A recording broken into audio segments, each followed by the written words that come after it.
नमस्कार। ओम साई राम। मैं महेश भालेराव, मोहन जी आचार्य, आज आपके सामने साईं चरित्र का 45वां चैप्टर पढ़ने जा रहा हूँ।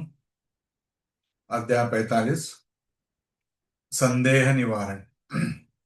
काका साहब दीक्षित का संदेह और आनंदराव का स्वप्न, बाबा के शयन के लिए लकड़ी का तख्ता। प्रस्तावना। गत 3 अध्यायों में बाबा के निर्वाण का वर्णन किया गया है।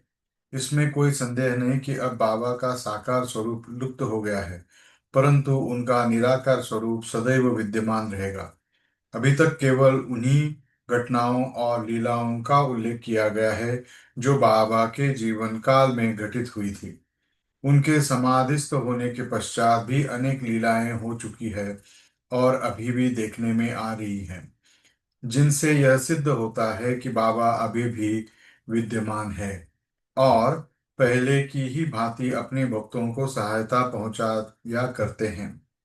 बाबा के जीवन काल में जीवन बाबा के जीवन काल में जिन व्यक्तियों को उनका सान्निध्य या सत्संग प्राप्त हुआ, यथार्थ में उनके भाग्य की सराहना कौन कर सकता है। यदि किसी को फिर भी ऐन्द्रिक और सांसारिक सुखों से वैराग्य प्राप्त नहीं हो सका, तो इसे दुर्भाग्य के अतिरिक्त और क्या कहा जा सकता है। जो इस समय आचरण में लाया जाना चाहिए था और अभी भी लाया जाना चाहिए, वह है अनन्य भाव से बाबा के पूजन और सेवा की ओर मन लगाना चाहिए। कृत्रिम पूजन में क्या लाभ। यदि पूजन या ध्यानादि करने की ही अभिलाषा है, तो वह शुद्ध मन और अंतःकरण से होनी चाहिए। जिस प्रकार पतिव्रता स्त्री का विशुद्ध प्रेम अपने पति पर होता है, इस प्रेम की उपमा कभी कभी लोग शिष्य और गुरु के प्रेम से भी दिया करते हैं, परंतु फिर भी शिष्य और गुरु प्रेम के समक्ष प्रतिव्रता का प्रेम फीका है और उनकी कोई समानता नहीं की जा सकती। माता पिता, भाई या अन्य संबंधी जीवन का ध्येय प्राप्त करने में कोई सहायता नहीं पहुंचा सकते। इसके लिए हमें स्वयं अपना मार्ग अन्वेषण कर आत्मानुभूति के पथ पर अग्रसर होना पड़ता है। नित्य और अनित्य में विवेक, इहलौकिक तथा परलौकिक सुखों का त्याग, इंद्रिय निग्रह और केवल मोक्ष की धारणा रखते हुए अग्रसर होना पड़ता है। दूसरों पर निर्भर रहने के बदले हमें आत्मविश्वास बढ़ाना उचित है। जब हम इस प्रकार विवेक बुद्धि से कार्य करेंगे का अभ्यास करेंगे, तो हमें अनुभव होगा कि यह संसार नाशवन और मिथ्या है। इस प्रकार की धारणा से सांसारिक पदार्थों में हमारी आसक्ति उत्तरोत्तर घटती जाएगी और अन्य अंत में हमें उनसे वैराग्य उत्पन्न हो जाएगा। तब कहीं जाके चलकर यह रहस्य प्रकट होगा कि ब्रह्म और हमारे गुरु के अतिरिक्त दूसरा कोई नहीं, वरन यथार्थ में ही सद्वस्तु परमात्मा है। और यह रहस्य घटना तो है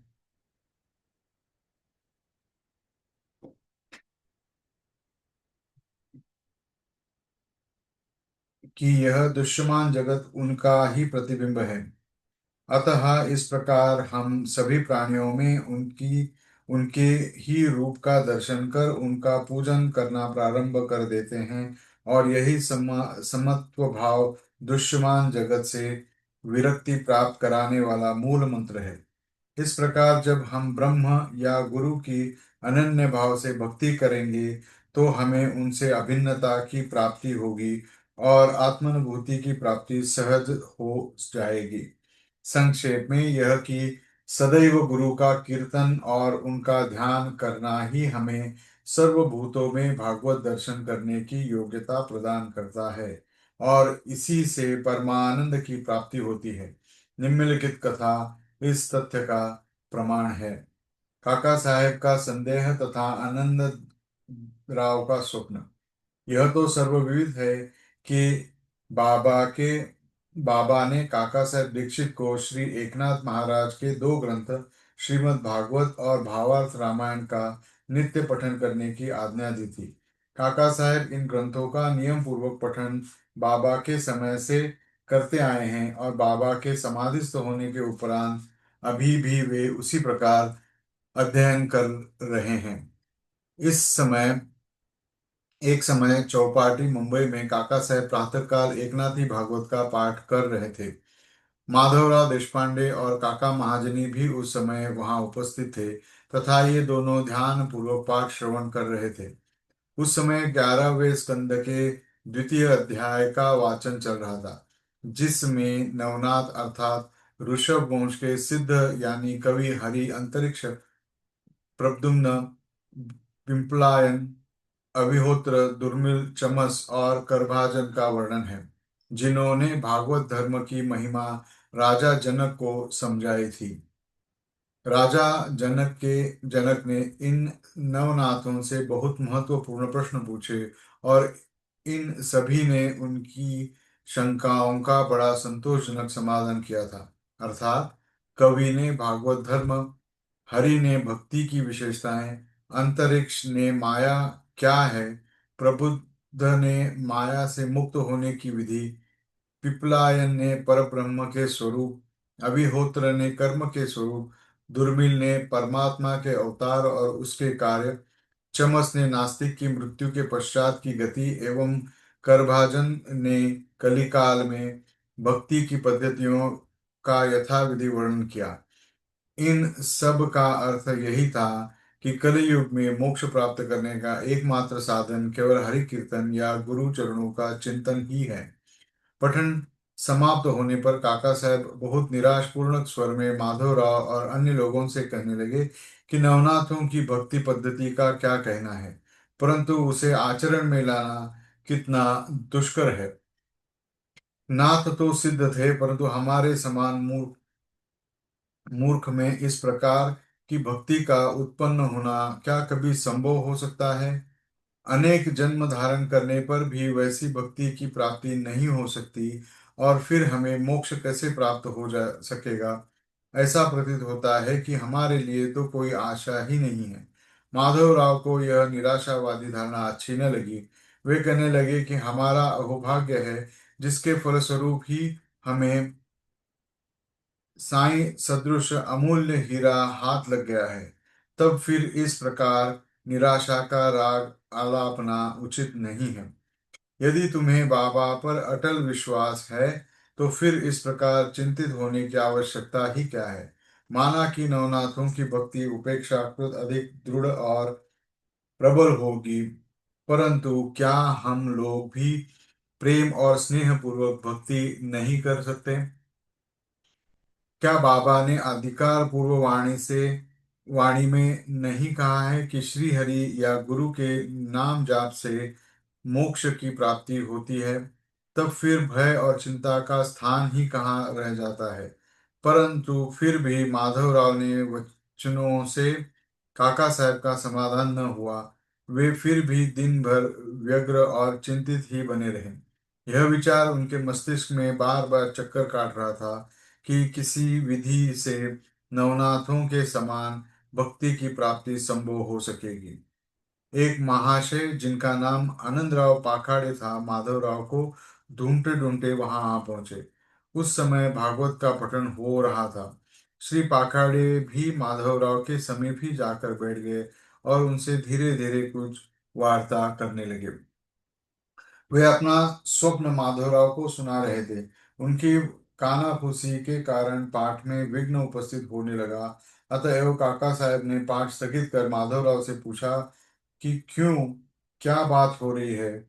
माधवराव ने कहा कि कल तुमने जो संदेह प्रकट किया था, यह चर्चा भी उसी का समाधान है। कल बाबा ने श्री पाखाड़े को जो स्वप्न दिया है उसे उनसे ही सुनो। इसमें बताया गया है कि विशेष भक्ति की कोई आवश्यकता नहीं, केवल गुरु को नमन कर उनका पूजन करना ही पर्याप्त है। सभी को स्वप्न सुनने की तीव्र उत्कंठा थी और सबसे अधिक काका साहब को। सभी के कहने पर श्री पाखाड़े अपना स्वप्न सुनाने लगे, जो इस प्रकार है। मैंने देखा कि मैं एक अथाह सागर में खड़ा हूँ। पानी मेरी कमर तक है, और अचानक ही जब मैं ऊपर देखा तो साईं बाबा के श्री दर्शन हुए। वे एक रत्न जड़ित सिंहासन पर विराजमान थे, और उनके श्री चरण जल के भीतर थे। यह सुंदर दृश्य और बाबा का मनोहर स्वरूप देख मेरा चित्त बड़ा प्रसन्न हुआ। इस स्वप्न को भला कौन स्वप्न कह सकेगा। मैंने देखा कि माधवराव भी बाबा के समीप ही खड़े हैं, और उन्होंने मुझसे भावपूर्ण शब्दों में कहा, आनंदराव, बाबा के श्री चरणों पर गिरो। मैंने उत्तर दिया कि मैं भी तो यही करना चाहता हूँ, परंतु उनके श्री चरण तो जल के भीतर हैं। अब बताओ कि मैं कैसे अपना शीश उनके चरणों पर रखूं। मैं तो निस्सहाय हूँ। इन शब्दों को सुनकर श्यामा ने बाबा से कहा कि अरे देवा, जल में से कृपा कर अपने चरण बाहर निकालिए ना। बाबा ने तुरंत चरण बाहर निकाले, और मैं तुरंत उनसे लिपट गया। बाबा ने मुझे यह कहते हुए आशीर्वाद दिया कि अब तुम आनंद पूर्वक जाओ। घबराने या चिंता करने की कोई आवश्यकता नहीं। अब तुम्हारा कल्याण होगा। उन्होंने मुझसे यह भी कहा कि एक जरी के किनारों की धोती मेरे श्यामा को दे देना। इससे तुम्हें बहुत लाभ होगा। बाबा की आज्ञा को पूर्ण करने के लिए श्री पाखाड़े धोती लाए, और काका साहब से प्रार्थना कर की कि कृपा करके इसे माधवराव को दे दीजिए। परंतु माधवराव ने इसे लेना स्वीकार नहीं किया। उन्होंने कहा कि जब तक बाबा से मुझे कोई आदेश या अनुमति प्राप्त नहीं होती, ऐसा करने में मैं असमर्थ हूँ। कुछ तर्क वितर्क के पश्चात काका ने दैवी आदेश सूचक पर्चियां निकाल इस बात का निर्णय करने का विचार किया। काका साहब का यह नियम था कि जब उन्हें कोई संदेह हो जाता है तो कागज की दो पर्चियां पर स्वीकार अस्वीकार लिख कर उसमें से एक पर्ची निकालते, और जो कुछ उत्तर प्राप्त होता था उसके अनुसार ही कार्य किया करते थे। इसका भी निपटारा करने के लिए उन्होंने उपर्युक्त विधि के अनुसार ही दो पर्चियां लिखकर बाबा के चित्र के समक्ष रखकर एक अबोध बालक को उसमें से एक पर्ची उठाने को कहा। बालक द्वारा उठाई गई पर्ची जब खोल कर देखी गई तो वह स्वीकार सूचक पर्ची ही निकली, और तब माधवराव को धोती स्वीकार करनी पड़ी। इस प्रकार आनंद राव और माधवराव संतुष्ट हो गए, और काका साहेब का भी संदेह दूर हो गया। इससे हमें यह शिक्षा मिलती है कि हमें अन्य संतों के वचनों का उचित आदर करना चाहिए, परंतु साथ ही साथ यह भी परम आवश्यक है कि हमें अपनी माँ अर्थात गुरु पर पूर्ण विश्वास रख उनके आदेशों का अक्षरशः पालन करना चाहिए, क्योंकि अन्य लोगों की उपेक्षा हमारे कल्याण की उन्हें अधिक चिंता है। बाबा के निम्नलिखित वचनों को हृदय पटल पर अंकित कर लो। इस विश्व में असंख्य संत है, परंतु अपना पिता गुरु ही सच्चा पिता है। दूसरे चाहे कितने भी मधुर वचन क्यों न कहते हो, परंतु अपना गुरु उपदेश का कभी नहीं भूलना चाहिए। संक्षेप में सार यही है कि शुद्ध हृदय से अपने गुरु से प्रेम कर उनकी शरण जाओ, और उन्हें श्रद्धा पूर्वक साष्टांग नमस्कार करो। तभी तुम देखोगे कि तुम्हारे सम्मुख भव सागर का अस्तित्व वैसा ही है जैसा सूर्य के समक्ष अंधेरे का। बाबा के शयन के लिए लकड़ी का तख्ता। बाबा अपने जीवन में पूर्वार्ध में एक लकड़ी के तख्ते पर शयन किया करते थे। वह तख्ता 4 हाथ लंबा और 1 बीत चौड़ा था, जिसके चारों कोनों पर 4 मिट्टी के जलते दीपक रखे जाया करते थे। बाद में बाबा ने उसके टुकड़े टुकड़े कर डाले थे। एक समय बाबा उस पट्टिए की महत की महत्ता का वर्णन काका साहब को सुना रहे थे, जिसको सुनकर काका साहब ने बाबा से कहा कि यदि अभी भी आपको उससे विशेष स्नेह है तो मैं मस्जिद में एक दूसरी पाटिया लटकाए देता हूँ, आप सुखपूर्वक उस पर शयन किया करें। तब बाबा कहने लगे कि अब मांसापति को नीचे छोड़कर मैं ऊपर नहीं सोना चाहता। काका साहब ने कहा कि यदि आज्ञा दे तो मैं एक और तख्ता मांसापति के लिए भी टांग दूंगा। बाबा बोले कि इस पर कैसे बाबा बोले कि वे इस पर कैसे सो सकते हैं? क्या यह कोई सहज कार्य है? जो उस गुण से संपन्न हो वही ऐसा कार्य कर सकता है।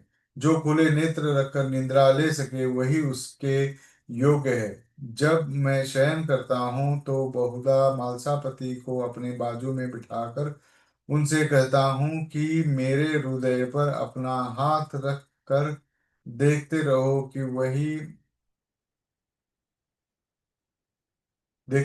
कि कहीं मेरा भगवत जाप बंद न हो जाए, और मुझे यदि थोड़ा सा भी निद्र देखो तो तुरंत जागृत कर दो।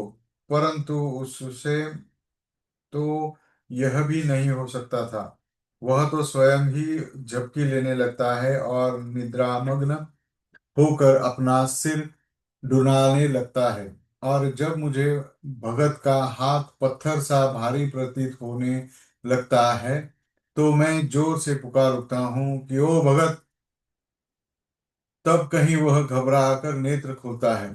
जो पृथ्वी पर ही अच्छी तरह बैठ और सो नहीं सकता तथा जिसका आसन सिद्ध नहीं है और जो निद्रा का दास है, वह क्या तख्ते पर सो सकेगा?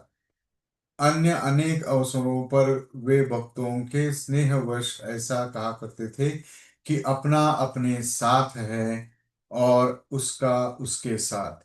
श्री सद्गुरु साईनाथार्पणमस्तु। शुभम भवतु, शुभम भवतु, शुभम भवतु। सच्चिदानंद सद्गुरु साईनाथ महाराज की जय।